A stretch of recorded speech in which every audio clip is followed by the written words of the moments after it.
Avant que sa mère ne décède, je la battais. Elle a fait 3 enfants dans ça. En tant que diacre? Oui. C'est des choses qui sont dans le foyer, qui ne sont pas publiées à la face du monde. Ça se fait dans le foyer, dans la chambre. Si je ne vous ai pas dit aujourd'hui, est-ce que vous pouvez le savoir? Mais c'est ce que je demande de faire. Qu'elle garde le silence pour elle seule. Ce secret qu'elle le garde. C'est comme ça on dit une femme. Une chose est sûre, vous êtes scotché parce que vous voulez découvrir l'histoire d'aujourd'hui. L'histoire d'aujourd'hui est une histoire émouvante. Il s'agit d'une belle jeune dame qui viendra partager son histoire avec nous. Elle se nomme Dame Cécile, elle est mariée et âgée d'une bonne trentaine d'années. Et comme on sait si bien le faire, nous allons la recevoir avec la permission du pasteur également, la permission du public. Et ce sera avec vos applaudissements, s'il vous plaît.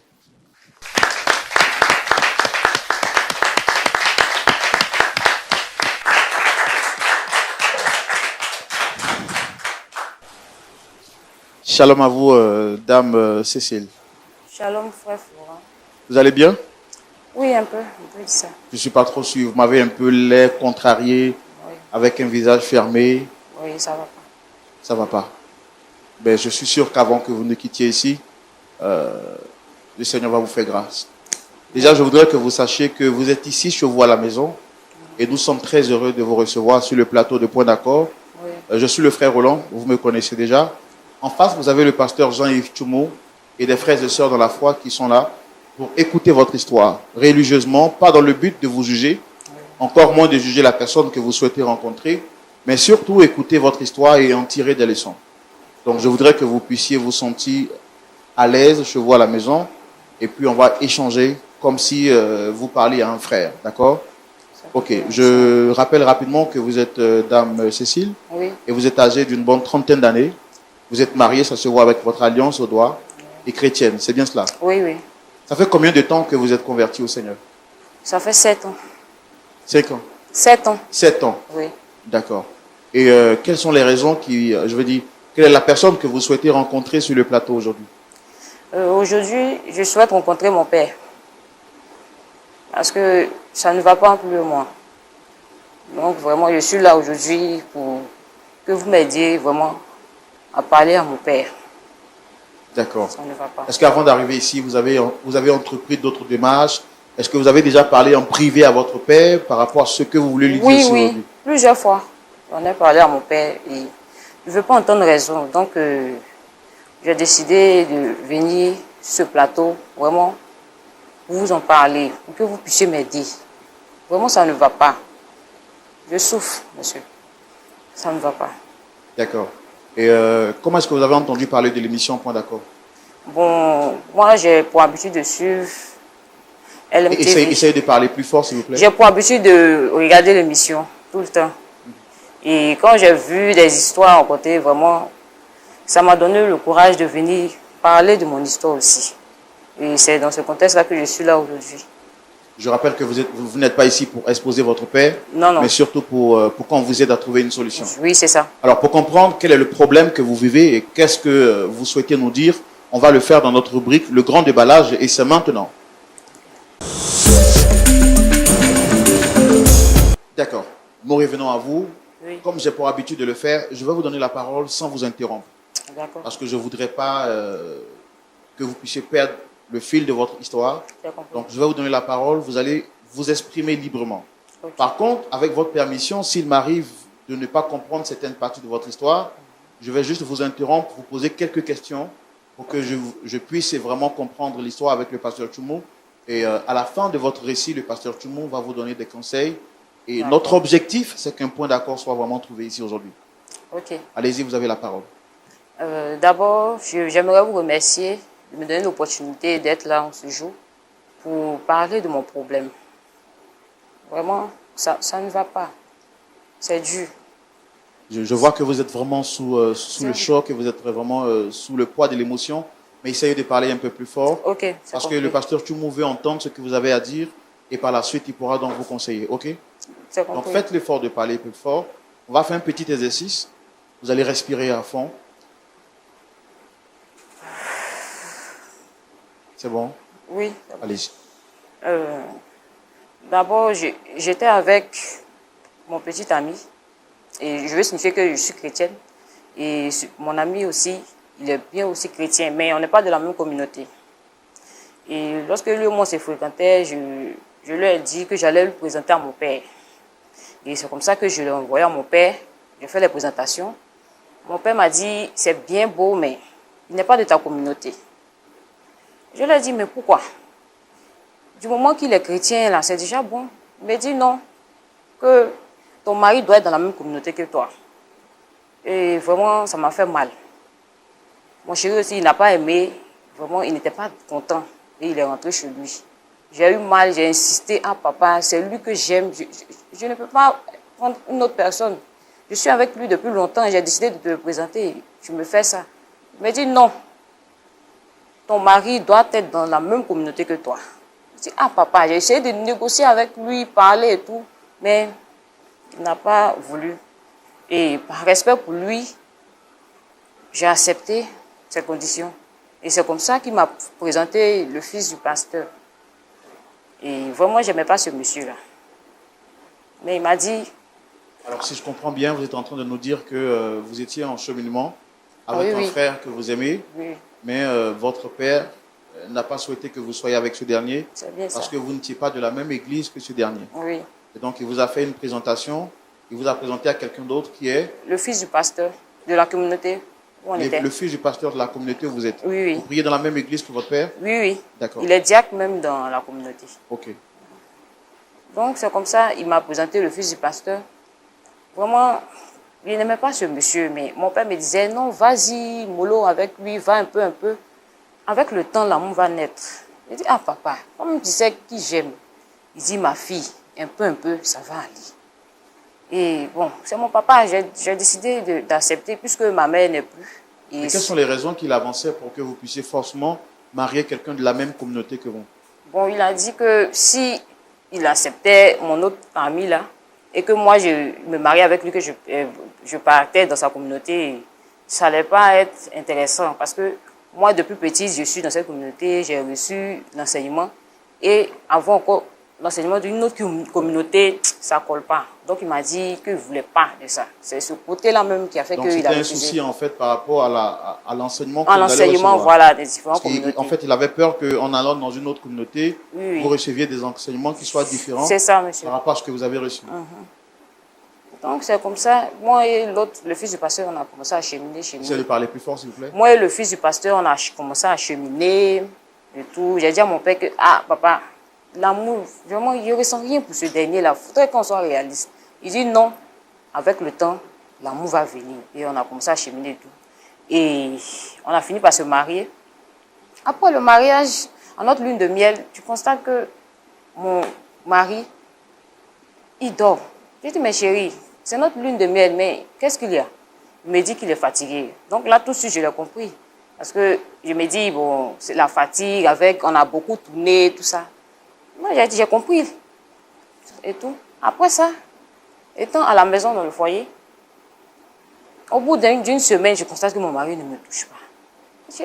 Mais je ne comprends pas. Je dis, mais, ah bébé, mais depuis on est mariés, à notre lune de miel, là, tu m'as expliqué, j'ai compris, mais on va maintenant dans un mois. Mais qu'est-ce qu'il y a? S'il vous plaît. Je lui ai dit, mais chérie, depuis qu'on s'est mariés, là, on va maintenant dans un mois. Tu ne me touches pas, qu'est-ce qu'il y a?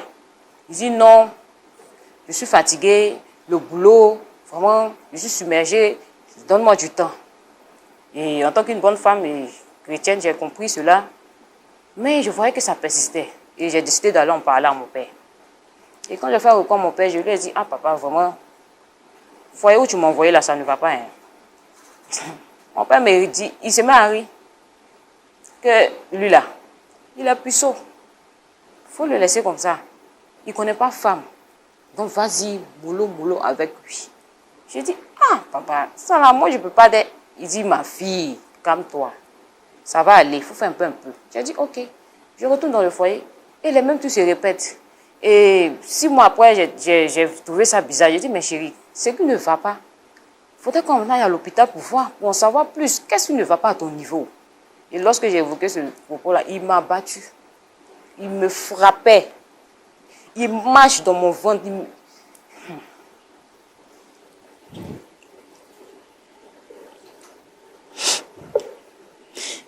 Après ça, j'ai décidé d'aller parler encore à mon père parce que c'est lui qui a manigancé tout ça. J'ai dit, ah papa.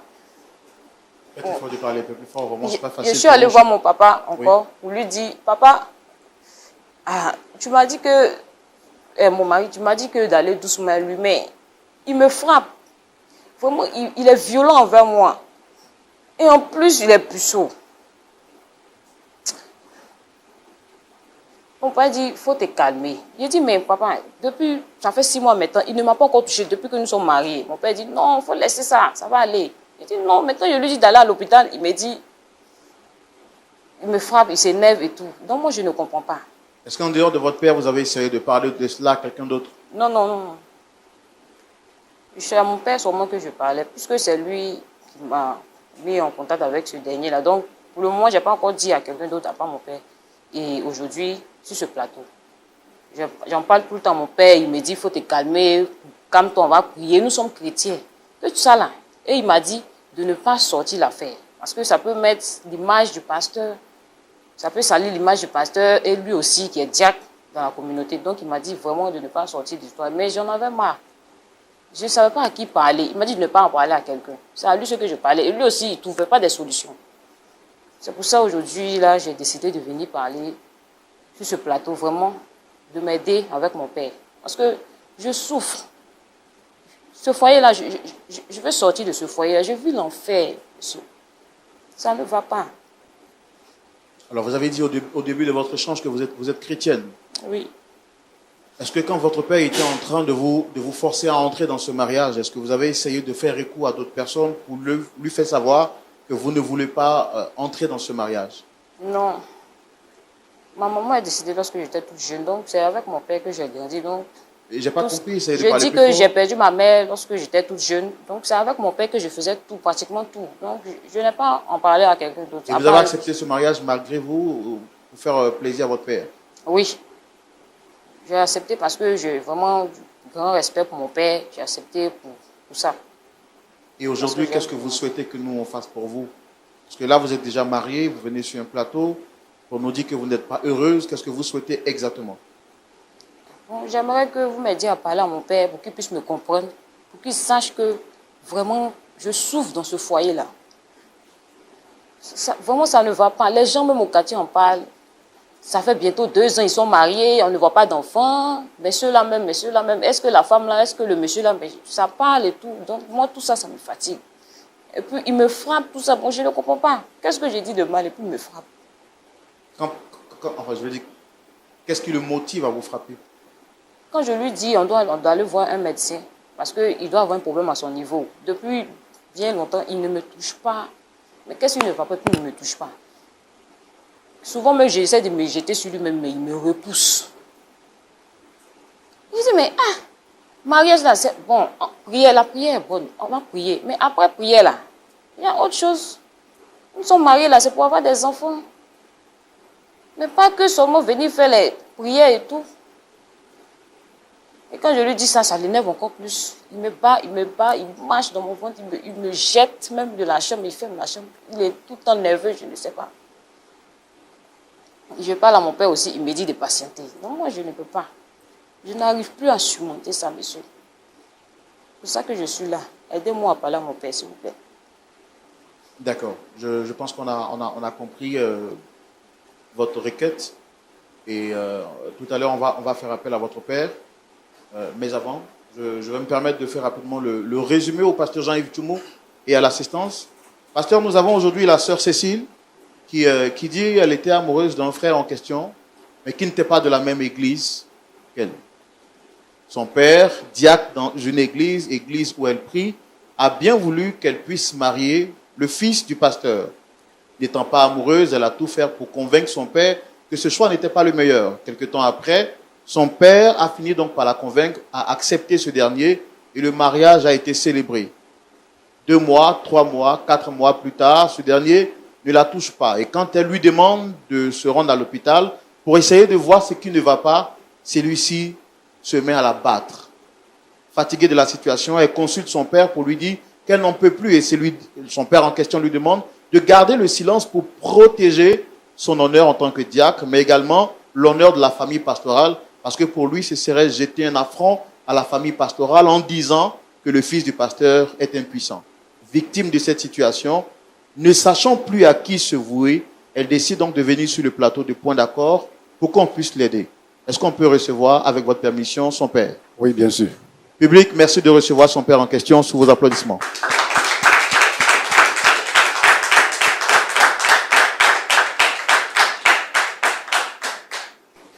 Shalom à vous, Shalom. monsieur Nemen, c'est ça? Monsieur Nemen. Monsieur Nemen. Oui.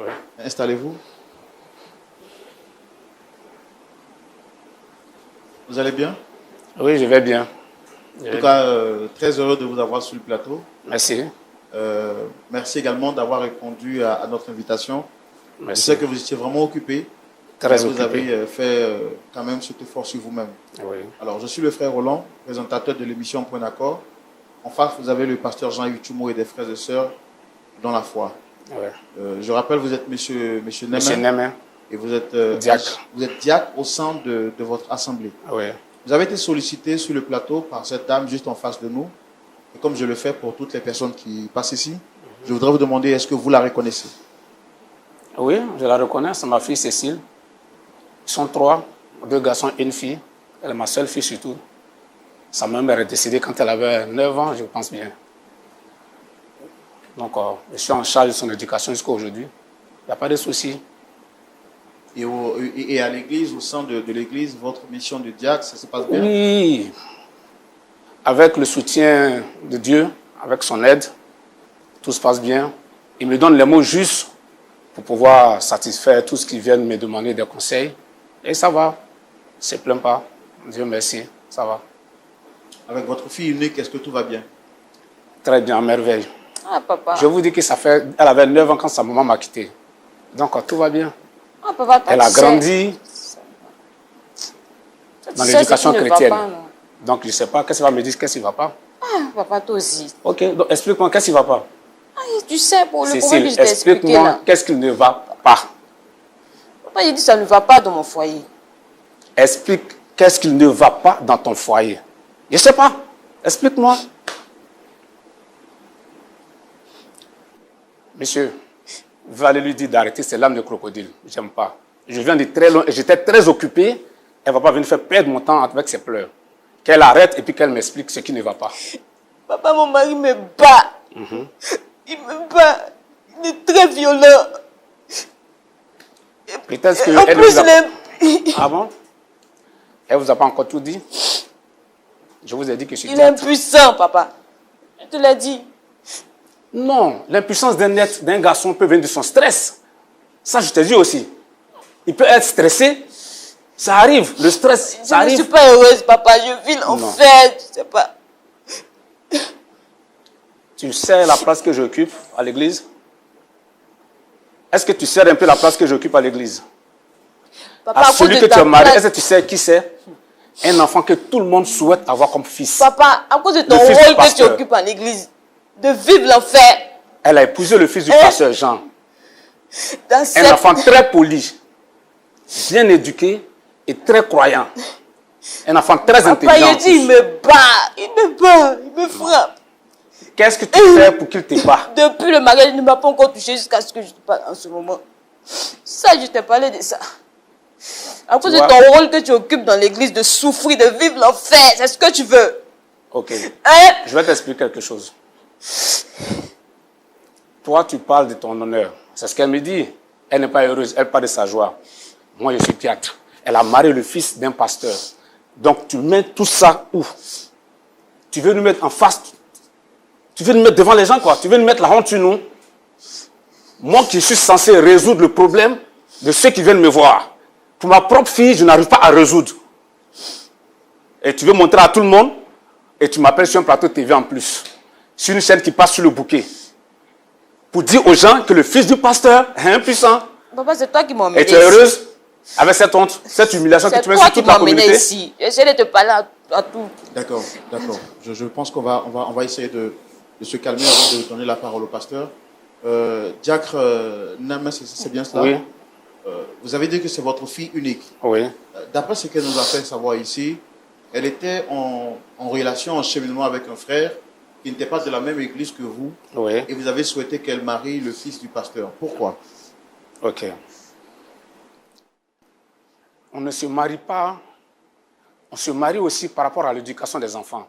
Moi, je t'ai éduqué, je t'ai donné une éducation par rapport à notre communauté chrétienne et à ma foi chrétienne. Tu maries quelqu'un d'autre. Et s'il te oppose quelque chose d'autre qui va contre notre foi chrétienne et notre communauté, qu'est-ce que ça te vient? Donc je ne veux pas éparpiller l'éducation que moi j'ai reçue de ma foi chrétienne comme ça.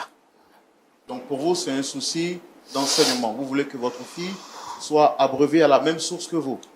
Tout à fait, vous avez tout compris. Merci, vous avez tout compris. Et elle veut m'humilier avec ça. Est-ce que vous avez tenu compte de ce que votre fille aime réellement? Qu'est-ce qu'elle aime? Parce qu'elle nous a fait savoir qu'elle n'aime pas ce dernier et que le mariage dans lequel elle est aujourd'hui n'est pas heureuse. Ce dernier là-bas, est-ce qu'elle vous a dit ça au moins? Elle m'a dit que le dernier là-bas, je l'ai répété, puis je lui dis encore, avant que sa mère ne décède, je la battais. Elle a fait 3 enfants dans ça. En tant que diacre? Oui. C'est des choses qui sont dans le foyer, qui ne sont pas publiées à la face du monde. Ça se fait dans le foyer, dans la chambre. Si je ne vous ai pas dit aujourd'hui, est-ce que vous pouvez le savoir? Mais c'est ce que je demande de faire. Qu'elle garde le silence pour elle seule. Ce secret qu'elle le garde. C'est comme ça on dit une femme. Tu es là pour soutenir ton mari. Garde ce secret. Et tu veux nous mettre ça devant les gens comme ça? Tu m'invites quelque part. Je pensais que c'est parce que c'est vous qui m'avez invité. Et c'est une chaîne religieuse. C'est pourquoi je suis là. J'étais très occupé. Mais pourquoi je ne suis pas heureuse? Calme-toi, je m'explique. Et puis, ce n'est pas toi, j'adresse la parole. Ne me lève pas ici. Laisse-moi parler au monsieur. OK? J'étais très occupé. Quand vous m'avez appelé, j'ai tout arrêté. J'étais dans l'embouteillage. Je suis descendu de la voiture, j'ai marché. Il fallait emprunter un autre véhicule pour arriver ici. Pour venir écouter. Mais si je savais que c'était elle qui m'appelait pour ces gens de bêtises, je ne venais pas. Parce que ça, c'est la pire des hontes en face de la communauté. Ça, c'est la pire des hontes. Donc pour vous, votre honneur vaut mieux que le bonheur de votre fille? Ce n'est pas une affaire de mon bonheur vaut mieux que... Non, ce n'est pas une affaire comme ça. Je suis diacre. Dès que vous ne vous rappelez pas, je vous rappelle. J'ai des valeurs à protéger. Moi, quand je donnais ma fille au fils du pasteur, je ne savais pas qu'il était impuissant. Si tu rentres dans le foyer et que tu découvres qu'il est impuissant, je t'ai tout expliqué. Cherche les remèdes. Il y a des remèdes. Il n'est pas né impuissant. Soit c'est le stress. Si tu ne peux pas faire avec le stress, mais va voir des gens qui vont le soigner. Il y a des médicaments traditionnels. Elle dit quand elle lui parle de ça, c'est là que survient la Non, violence de ce monsieur, je dernier. vous arrête. Ça dépend de la façon. Quand tu veux soigner quelqu'un, ça dépend de la façon tu dis. Ça dépend de la façon tu veux le soigner. Je suis impuissant. D'abord, je suis frustré. Parce que si tu es quelqu'un qui est impuissant, il est frustré. Je suis frustré. Je suis assis, tu viens me dire, chérie, allons être soigné. Non, c'est pas comme ça. Non, c'est pas comme ça, je fais. Voilà, donc trouve les mots justes. Trouve les mots justes pour l'amener à se faire confiance et à oublier cette frustration. Et puis c'est pour allez-y. D'accord. La dernière question que je voudrais vous poser, vous en tant que père qui connaissez les méthodes pour parler à une personne frustrée, est-ce que vous avez essayé de parler en tant que diacre, vu que vous êtes de la même assemblée? Est-ce que vous avez essayé de parler à votre leader en tant que pasteur, mais aussi est-ce que vous avez essayé de parler à son mari, qui est désormais votre gendre? D'abord, je n'ai même pas parlé à son papa. Parce que pour moi, le fils du pasteur est aussi mon fils. À mon niveau, je dois le régler. J'ai appelé le petit, il est venu me voir, je l'ai expliqué. Je lui ai dit, voici ce qui se passe. Il m'a dit, sérieusement, il ne m'a pas caché, c'est vrai, je suis impuissant. On va aller en prière. C'est ce que quand j'ai fini de causer avec lui, j'ai appelé ma fille, on va mettre ça en prière. C'est une maladie, ça va passer. Mettons en prière. Elle me dit, non, c'est parce que je vais avoir des enfants. Mais tu es pressé de faire des enfants là, tu es en concurrence avec qui? Tu auras des enfants quand Dieu voudra. Donc tu te patientes, c'est ce que je l'ai dit. Tu te patientes, tu auras tes enfants quand Dieu voudra. Donc patiente-toi, mets en prière et le monsieur il va guérir. Vous ne pensez pas que vous êtes un peu de trop dans la vie de votre fille? Non, non. Elle ne peut pas dire ça. Je suis de trop dans ta vie. Non, papa. Elle ne peut pas me dire ça. Elle ne peut pas dire. Je n'ai fait que faire un choix. Elle m'a montré qu'elle est devenue grande. Pour moi, elle n'était pas encore grande parce que je m'occupais encore toujours de quand elle est sous mon toit. Laisse qu'on me présente quelqu'un qui me dit, ah, papa, lui là, je l'aime, c'est comme ça, c'est comme ça. Mais je fais quoi? Je dis, ma fille est devenue grande. Ce dernier, il était quand même chrétien, c'est ça? On n'est pas de la même communauté. Donc, c'est à cette base qui est fondée. C'est cette base-là, je ne veux pas que ça se rate. C'est cette base. de l'éducation que j'ai donnée de ma foi là, que je ne veux pas qu'on rate. C'est là mon problème, mon souci. Et c'est pourquoi Jean-Luc, le fils du pasteur, qui est un enfant exemplaire, un modèle que tous les parents souhaitent avoir, que je lui ai fait la proposition. C'est vrai, elle m'a obéi. Elle est allée dans ce foyer, elle m'a beaucoup respecté, ça je suis d'accord. Mais elle ne peut pas finir de me respecter et venir m'humilier ici.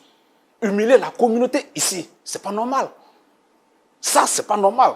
Depuis qu'elle est née, elle ne l'a jamais fait. Elle m'a toujours respecté, elle m'a toujours obéi. Ça, je lui reconnais ça. D'accord. Mais m'humilier comme ça, ce n'est pas possible. D'accord. Bon, en tout cas, moi j'ai compris votre version. On a aussi entendu votre fille. Il est important pour nous de savoir qu'est-ce que pense notre pasteur. Mais avant, je pense que nous allons également prendre d'autres avis. L'avis du pasteur Guy Vence. Pasteur, qu'est-ce que vous pensez de cette situation? Cette situation, pour commencer, me cause beaucoup de peine. J'aurais beaucoup de choses à dire sur une situation comme celle-ci. Je tiens d'abord à féliciter monsieur qui semble avoir des principes qu'il cherche à préserver. Et vous avez dit tout à l'heure que vous cherchez à préserver certaines valeurs. Tout à fait. Dans la Bible, il y a plusieurs valeurs qui sont prônées. Il y a une valeur qui est supérieure à toutes les autres valeurs. Et c'est la valeur de l'amour. C'est cette valeur-là qui explique que Christ est venu et qu'il a donné sa vie sur la croix pour nous. Et cette valeur-là, elle est également exprimée par Dieu qui se présente à nous comme un père. Un père qui prend soin de ses enfants. Un père qui protège ses enfants. Et cette valeur-là, Dieu attend des maris qui l'expriment également vers leur épouse. D'où cette parole dans Éphésiens de l'apôtre Paul qui dit « Marie, aimez vos femmes comme Christ a aimé l'Église ». Et je dis ça pour dire ceci. Le mariage n'est jamais censé être une prison ni une salle de torture. Aucune femme ne devrait, dans un mariage, craindre pour sa santé, pour son intégrité, pour sa vie. Et lorsque le mari devient un danger pour la femme, il faut faire quelque chose. Ça, c'est le cœur de Dieu. Et je crois que vous êtes un homme qui avait de la foi, qui valorisait la parole de Dieu, qui valorisait aussi les valeurs chrétiennes. Et la valeur chrétienne que Christ exprimerait s'il était là physiquement, je crois que ce qu'il dirait, c'est que la réputation d'une personne ne vaut pas plus que la santé, la sécurité d'une brebis que Dieu a confiée à un homme. Ici, votre fille, vous l'avez confiée à un homme. Et cet homme-là, au lieu d'en prendre soin, l'a fait souffrir. Quelque chose doit être fait. Et on veut croire que ça existe. Une situation comme celle-là existe dans plusieurs communautés. Et si elle perdure dans plusieurs communautés, c'est parce que l'Église la permet. Et ça, c'est une honte pour l'Église. Jamais une femme ne devrait se trouver dans une situation où son mari la bat, la frappe et la déshonore de cette façon-là. Ça, ce n'est pas chrétien. Et il faut qu'on dise ces choses-là, il faut qu'on les dénonce. Ça ne veut pas dire que la situation est simple. Peut-être qu'il va falloir discuter, trouver des solutions ensemble avec l'équipe pastorale, avec le mari, avec vous-même et avec votre fille. Mais il faut trouver une solution parce que demeurer dans le statu quo, ça n'en est pas une. Non seulement ça n'en est pas une, mais ces situations-là nous font paraître aux yeux du monde comme des gens qui font n'importe quoi au nom de Dieu. Il faut que ça cesse. Merci beaucoup, pasteur Guivin. Je voudrais également avoir l'avis de pasteur Nadine. Oui, ce que je rajouterais, moi, par rapport à cela, c'est une situation vraiment qui est vraiment triste. Je le vois aussi dans votre cœur en tant que papa et je le vois aussi dans le cœur de la sœur ici présente. Moi, là, ce que je vous proposerais tout simplement, il faut rencontrer le jeune homme, il faut rencontrer votre gendre. Parce que votre fille a vraiment bien dit qu'elle essaie de lui parler, elle essaie de communiquer avec lui, mais lui, il n'entend pas. Et dans telle situation, la parole de Dieu, elle nous dit aussi que lorsqu'on a un problème avec quelqu'un, ben, tu vas voir la personne. Et si ça ne marche pas, ben, tu emmènes quelqu'un avec toi. Et si ça ne marche pas, tu emmènes quelqu'un d'autre avec toi. Et quelquefois, dans le mariage, on se le montrera pas. De temps en temps, on essaie de communiquer quelque chose à notre conjoint, à notre conjointe, puis la personne ne l'entend pas, elle ne comprend pas. Et c'est la raison pour laquelle on fait venir une tierce personne. Alors, je sais que vous avez déjà dit que vous avez parlé au jeune homme et tout ça, mais l'importance dans une situation de conflit, c'est qu'il n'y en a pas un qui a raison, c'est qu'il y a un point d'accord qui se retrouve entre les deux. Ça ne peut pas juste un tout seul. Alors, elle souffre, mais je sais que lui aussi, son conjoint souffre. Alors, quelle solution pouvons-nous trouver ensemble. Alors, c'est vraiment ça qui est important. Si c'est aller voir un médecin, mais c'est aller voir un médecin. Elle désire avoir un enfant, elle désire avoir des relations sexuelles. Il y a des moyens qui puissent être capables, sans notamment peut-être pas avoir un bébé s'il est impuissant, tout ça, mais médicalement, on peut trouver une solution. Mais le problème, c'est que quel que soit ce qu'elle dit, son conjoint ne l'écoute pas et il répond par la violence. Alors, c'est la raison pour laquelle elle a tout fait, en fin de compte. Alors maintenant, elle a juste besoin d'un support et c'est la raison pour laquelle qu'elle vous a tendu la main pour dire, papa, est-ce que tu peux m'aider? C'est pas qu'elle veut divorcer avec lui, c'est pas qu'elle veut le laisser. Elle essaie de communiquer quelque chose et la communication ne se rend pas. Alors vraiment, moi, la solution, bien, une aide que ce que je pourrais vous proposer, c'est essayer de trouver avec les pasteurs, avec les anciens, comment on pourrait entretenir, aider ce couple-là pour que le mariage ne se brise pas. Merci beaucoup, pasteur Nadine. Merci également, pasteur Givens. Vos avis nous ont énormément fait du bien. Nous allons à présent écouter l'avis de notre pasteur consultant, le pasteur Jean-Yves Tchoumo, et c'est tout de suite dans la rubrique à la loupe de la parole.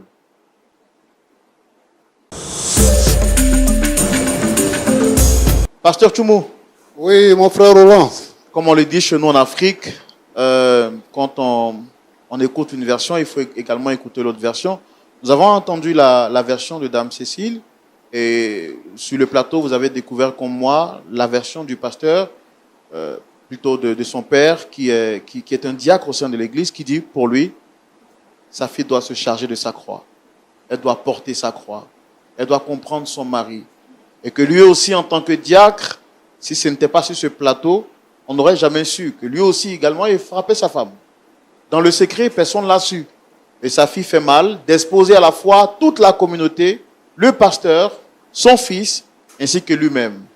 Pasteur, qu'est-ce que vous avez à dire par rapport à ça? Merci Roland. Jacques Neblin, Oui. après le décès de ta femme, tu t'es remarié. Non, j'ai pas pu. Pourquoi? Oui, parce que c'est une femme avec beaucoup de vertus. Je ne saurais retrouver son égal. Donc, je n'ai pas pu me marier. J'ai préféré me consacrer à mes enfants. D'accord. D'accord.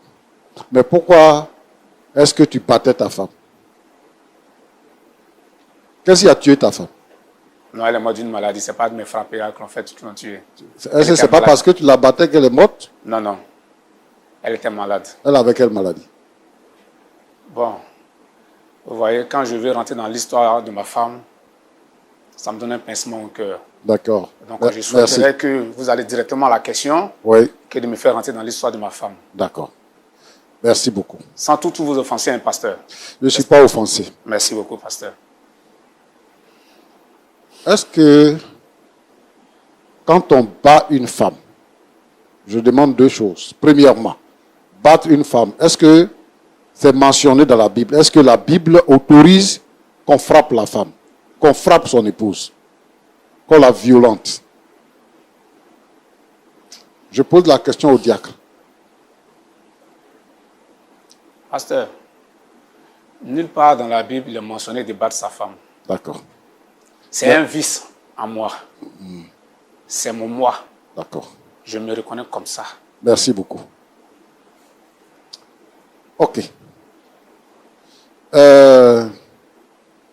Moi, je veux dire d'abord que frapper son épouse, même si on n'est pas chrétien, c'est une mauvaise chose. Il y a beaucoup de personnes qui condamnent ça. Et en le faisant, c'est une mauvaise chose. En tant que diacre, tu n'as pas le droit de faire ça. Puisque tu as dit tout à l'heure que tu as des valeurs, tu respectes les valeurs, et ce sont les valeurs-là que tu as inculquées à tes enfants. Et je constate que la valeur de la violence ne fait pas partie de tes valeurs. Et ça, c'est une mauvaise chose. Tu n'es pas un exemple. Alors, si on ne fait pas ce qui est dans la Bible, ça veut dire qu'on désobéit. Or, la désobéissance égale péché contre Dieu. Donc, celui qui pêche ne verra pas le royaume des cieux. Alors que tu es diacre. Dis-moi, est-ce que ta position de diaconat est une position qui te permet automatiquement d'aller au ciel? Non. Mais je Non. suis un modèle. Étant que diacre, ça veut dire que je suis un modèle à l'église. D'accord. Je veux dire que déjà, tu n'es pas un modèle. Parce que tu as battu ta femme et maintenant tu autorises ton gendre à battre ta fille. Non, non. Il me semble qu'on ne s'est pas compris. De ma position de diacre, normalement, je suis un modèle à l'église.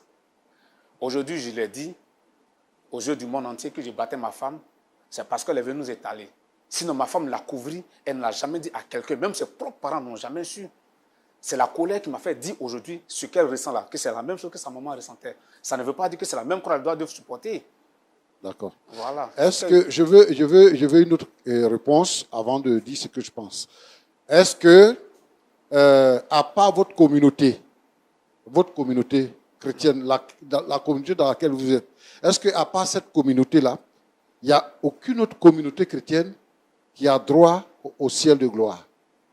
C'est dans votre communauté seulement il faut être pour aller au ciel? Non, pasteur, moi je ne porte pas de jugement à haute communauté, hein, mais moi j'ai des valeurs et que je vais les préserver. Donc ma fille se marie dans ma communauté, elle fait des enfants dans cette communauté et ses valeurs vont perdurer. Moi c'est comme ça que je vois ma chose. Maintenant, les autres communautés, elles ont des valeurs. D'accord. Moi, je ne veux pas contre leur communauté. Je veux dire ceci. Je veux dire ceci. L'Église du Seigneur est universelle et elle est invisible. La foi chrétienne est basée sur les règles bibliques. Celui qui obéit à ce qui est écrit dans la Bible, Jésus dit que celui qui n'est pas contre moi est avec moi. Donc, il faut examiner. Si ta fille vient te présenter quelqu'un, il faut essayer de savoir quel est le fondement biblique, quelle est la doctrine de cette assemblée sœur avant de prendre une décision. Mais, selon ce que tu dis, c'est que ce n'est pas ta communauté, donc c'est fini, elle n'a pas le droit de se marier là-bas. Merci pour cela. Mais je vais dire encore ceci. Ta fille est allée se marier au fils du pasteur. Le fils du pasteur, qui est un exemple, un enfant obéissant, comme tu l'as dit, un enfant soumis, un enfant qui adore Dieu. Ce fils de pasteur, il bat ta fille. Et quelle est la raison? C'est qu'ils se sont mariés, mais il n'a pas de rapport sexuel avec ta fille depuis 6 mois. Et toi, le père, ça ne t'inquiète pas. Mais je veux dire ici, aujourd'hui, que le pasteur, c'est un homme. Le fils du pasteur, c'est un homme. Le diacre, c'est un homme. L'ancien, c'est un homme. Nous sommes des hommes. Nous ne sommes pas des extraterrestres. Donc, nous avons les mêmes problèmes que tout le monde. Et l'humilité doit nous habiter. Dans ce contexte-là, lorsqu'il y a quelque chose qui dévie, il faudrait que nous puissions réparer cette chose-là qui dévie. Elle est jeune. Si elle commet adultère demain, on va dire que c'est une femme adultérienne. Mais on ne se marie pas pour l'honneur. On se marie pour être heureux. Elle est allée dans un foyer où le jeune homme est impuissant. Roland. Oui, pasteur. Le problème de l'impuissance aujourd'hui est un gros problème pour nos sociétés. Les enfants, ils sont petits, ils boivent des incitants, ils se droguent pour avoir des rapports sexuels. Et arrivé à un certain moment donné, ils ne peuvent plus faire quelque chose. C'est pour ça qu'aujourd'hui, les femmes sont obligées de sortir pour avoir des rapports sexuels avec d'autres personnes. Pour avoir des rapports sexuels avec d'autres personnes. Moi, je voudrais inviter les jeunes d'avoir une culture et de pouvoir avoir des rapports sexuels sains. Parce que rapport sexuel là, c'est ça qui fait la vie. Si le jeune homme là, il avait déjà des rapports sexuels et puis après un certain moment donné, il avait des problèmes, on pouvait parler de allons à l'hôpital. Mais même quand sa femme lui dit va à l'hôpital, son beau-père dit que c'est un problème de stress. Depuis qu'il est rentré dans le foyer là, le stress l'a quitté où? Avant de venir se marier, le stress était où? Première nuit, tu n'as rien fait. Jusqu'à 6 mois. C'est quel stress? C'est parce que tu ne fais rien que la fille te dit, ah, il faut aller à l'hôpital. Et ça, c'est pas mal parler à quelqu'un. C'est pas mal parler à quelqu'un. Parce que les gens sont égoïstes. Voyez, il y a combien de femmes ici, les femmes qui sont dans le foyer, qui me suivent, il y a combien de femmes qui sont satisfaites après les rapports sexuels dans leur foyer? Il y a combien de femmes? Et les gens nous emmerdent avec les histoires de polygamie. Tu ne peux même pas satisfaire une seule femme. Tu ne peux pas satisfaire une seule femme. C'est plusieurs femmes que tu vas satisfaire. C'est pour ça qu'il y a des femmes mariées qui sortent avec les jeunes gens et tout ça. Alors les élèves qui sont dans la maison, avec les enfants du quartier qu'elles envoient du moins pour aller faire des courses. C'est pour cela. Il faut que chaque homme se consacre à sa femme et qu'il apporte le bonheur qu'il faut à sa femme. Les gens qui font jalousie dehors là, c'est parce que tu n'arrives pas à satisfaire ta femme, qu'elle a les regards dehors et que toi tu fais jalousie. Si tu satisfais ta femme, tu finis avec ta femme, elle ne peut plus regarder dehors. Elle ne peut plus. Donc je voulais interpeller les gens. Mais les gens qui sont malades, que ce soit le stress, que ce soit quoi que ce soit, il faut se soigner. Il faut voir un médecin.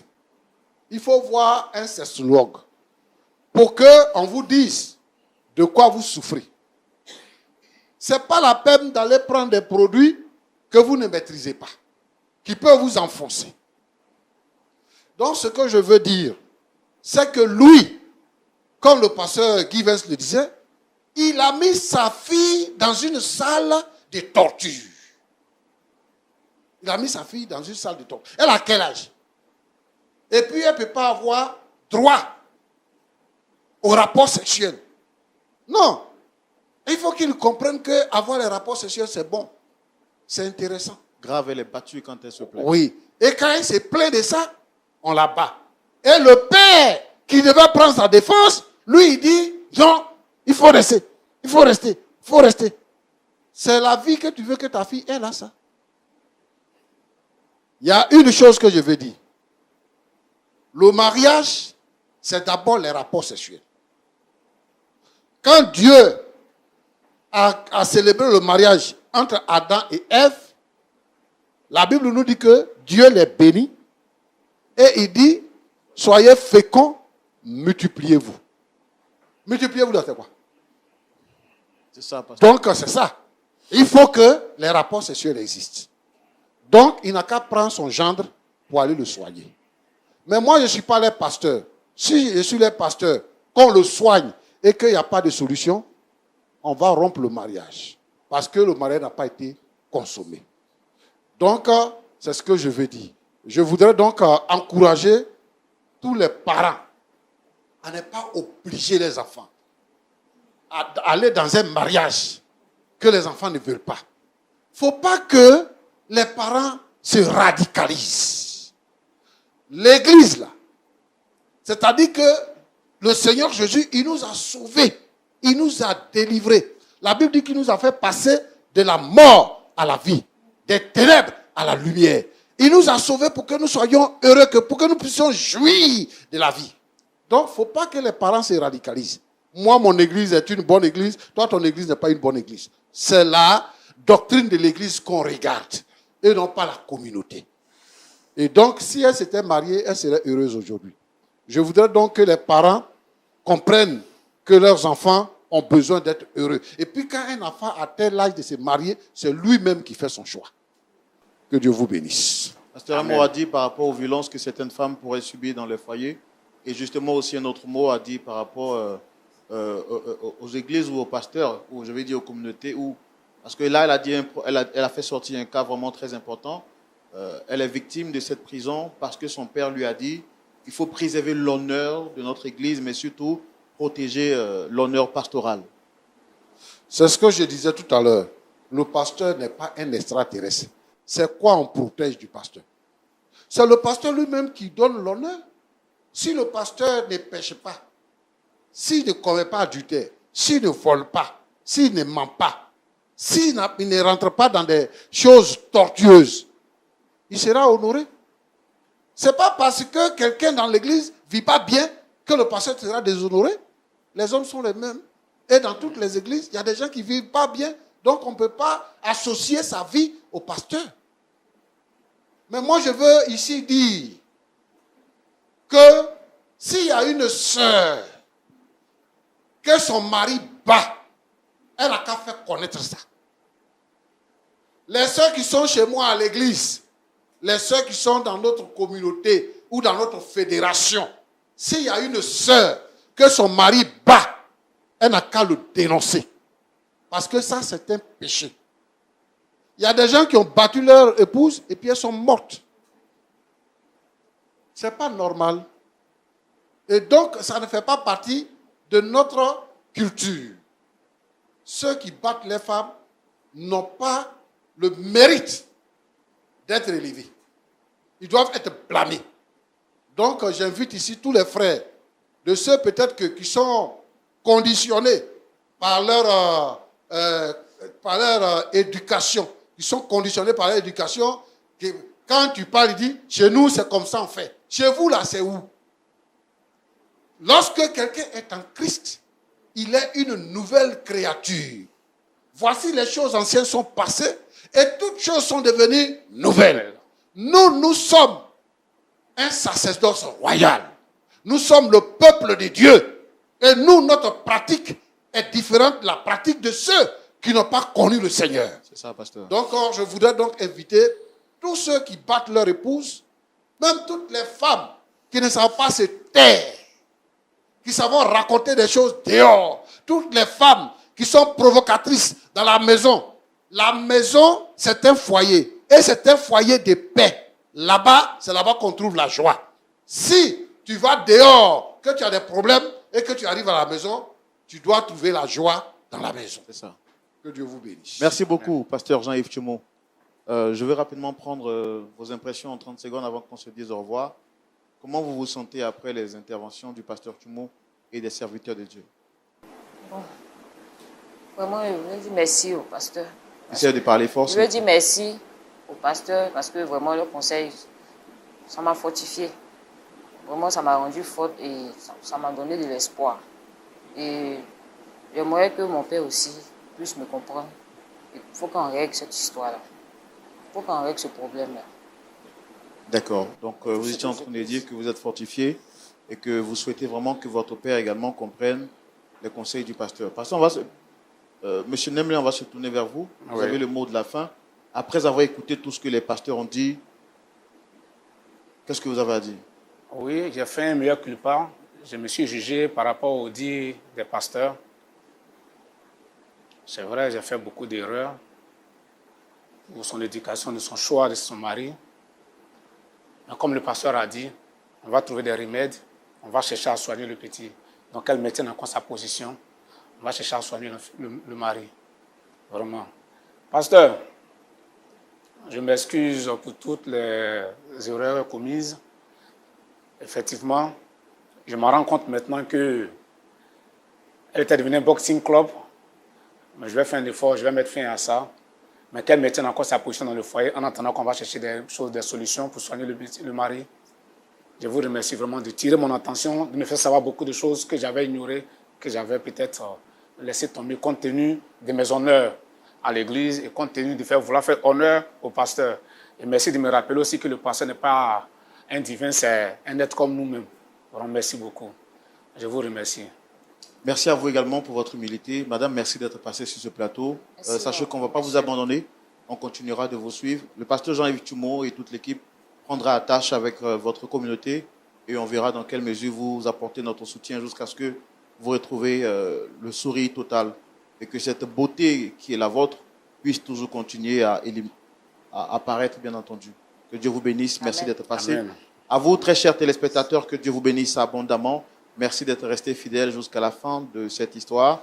Nous allons dire au pasteur Tchoumo de nous recommander au Seigneur par la prière avant qu'on se dise au revoir. Notre Dieu et notre Père, merci pour ta bonté et ta grâce. Merci pour ton grand amour manifesté à notre égard. Nous sommes reconnaissants pour nos frères et sœurs que tu as conduits depuis le Canada jusqu'à nous. Merci de les avoir gardés. Seigneur, nous sommes sur ce plateau et voici cette histoire. Je t'apporte notre jeune dame qui souffre dans son foyer. Tu nous connais tels que nous sommes, tu connais nos besoins et Seigneur, tu connais nos peines. Seigneur, s'il te plaît, agis dans ce foyer et que ce jeune homme-là puisse se soigner et qu'il soit en bonne santé pour vivre heureux avec son épouse. Seigneur, je prie par la même occasion pour toutes les femmes qui sont en souffrance dans leur foyer. Seigneur, notre Dieu, notre Père, s'il te plaît, par la puissance du Saint-Esprit, libère-les de la prison dont elles souffrent. Et Seigneur, tu les bénis. Tu bénis tous ceux qui souffrent. Tu guéris tous ceux qui sont malades. Au nom de Jésus-Christ. Merci Seigneur pour ta bonté. Merci pour ta grâce. Merci. Amen. Amen. Encore une fois de plus, merci d'être resté fidèle. Que Dieu vous bénisse abondamment. Avant de vous dire au revoir, je vous souhaite que la paix du Seigneur, qui surpasse toute intelligence, soit votre partage. Shalom chez vous et que Dieu vous bénisse. Au revoir.